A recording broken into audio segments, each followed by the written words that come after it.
இந்த மேம்பாலமும் எடப்பாடி அவர்கள் பெயரைத்தான் காலங்காலத்துக்கு சொல்லும். இன்னைக்கு இந்த மேம்பாலத்துக்கு முழுமையாக நிதி தந்தவர் எடப்பாடியார் அவர்கள்.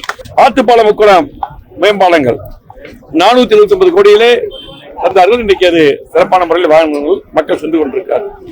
அதே போல காந்திபுரத்தில் 194 கோடியில் 2 அடுக்கு மேம்பாலம். அதே போல 253 கோடியிலே திருச்சி சாலை ராமநாதபுரம் மேம்பாலம்.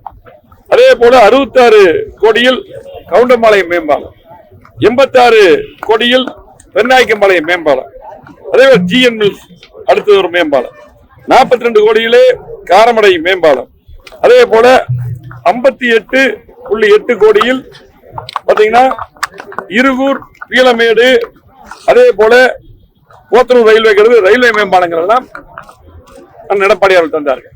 அதே போல டெக்ஸ்டூல் இருவழி மேம்பாலங்கள் 55 கோடியிலே, அதே போல ஆவராம்பாளையம் உட்பட இப்படி அதிகமான மேம்பாலம். அதே போல எஸ்ஐஜி காலனிக்கும் நிதி ஒதுக்கி மேம்பாலம் எல்லாமே கொடுத்தாங்க. அது பாத்தீங்கன்னா வழக்கு காரணமா இருக்குது. இன்னும் இந்த அரசு முடிக்காமல் இருக்கிறது. ஆகவே கோவை மாவட்டத்தில் மேம்பாலங்கள் மட்டுமல்ல, 3ஆம் கூட்டு குடிநீர் திட்டம் கோவை மாவட்டத்துக்கு 50 வருஷம் குடிநீர் பிரச்சனை இல்லாத அந்த திட்டத்தையும் நடப்பாக்கி தந்தார்கள். அதே போல பாத்தீங்கன்னா இன்னைக்கு அத்திக்கடை திட்டம், அதே போல நம்ம கலெக்டர் புது பில்டிங், எஸ்பிஎஸ் பில்டிங், அரசு மருத்துவமனை மேம்பாடு 100 கோடிக்கு மேல் நிதி தந்தாரு.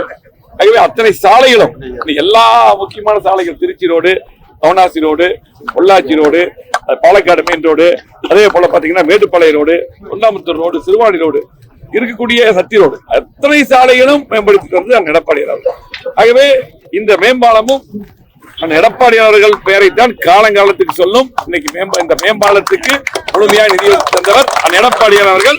அதே போல இந்த மேம்பாலத்தை முதலமைச்சர் திறந்து வைத்து இன்னைக்கு ஐயா ஜிடி நாயுடு அவருடைய பெயரை சூட்டினார்கள். அது எங்களுக்கு எடப்பாடியார் சொன்ன மாதிரி எங்களுக்கு எல்லாம் சந்தோஷம் தான். அவர் கோயம்புத்தூருடைய அடையாளம், மாட்டுக்கருத்தெல்லாம் இல்லை, நிறைய கண்டுபிடிப்புகள் எல்லாரும் மதிக்கக்கூடியவர், அவருடைய பெயரை வைத்திருக்கிறார்கள். ஆகவே இன்னைக்கு கோயம்புத்தூர் மாவட்டத்துக்கு அத்தனை திட்டங்கள் கொடுத்தது எடப்பாடியார் அவர்கள்.